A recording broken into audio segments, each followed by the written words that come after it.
Chronique d'une dictature annoncée.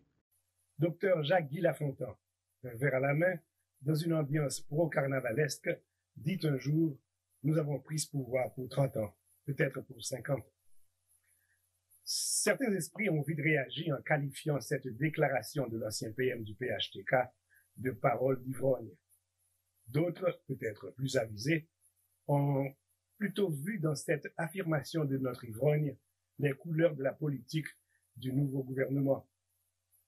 Depuis ce jour, toutes les actions du pouvoir en place laissent traîner en filigrane le profil d'une présidence viagère.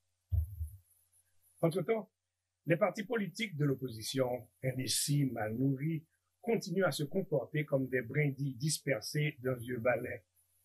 Mais le président après Dieu ne sous-estime pas l'impact d'un balai dont les brindilles sont solidement attachées l'une à l'autre. Il lui faut donc agir vite. Alors il pousse un cri d'alarme et dans un geste digne de Jupiter dans une fable de La Fontaine, invite Monsieur Tout-le-Monde à comparaître au pied de sa grandeur et s'inscrire à son programme de consolidation de pouvoir. Au vu et au su des partis politiques, de la société civile et du reste, il établit son calendrier de sauvetage pour résoudre les 5 problèmes majeurs du pays. Corruption, corruption, corruption, corruption, corruption. Et que préconise après Dieu? D'abord, il faut museler les journalistes vedettes, mieux connus sous le label marchand de micro, avec des liasses de gourdes. 2. Démanteler les institutions de la nation. 3. Établir un état de peur et d'insécurité dans nos villes et nos faubourgs en fédérant les gangs à travers le pays. 4.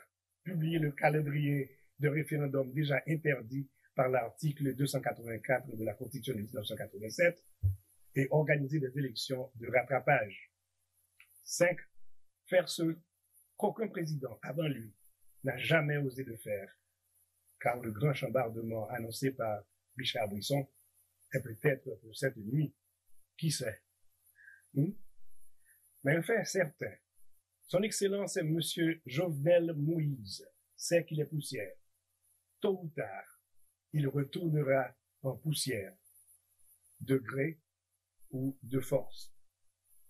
Vous êtes sur Kajou.tv, la station qui fait l'éloge de la différence.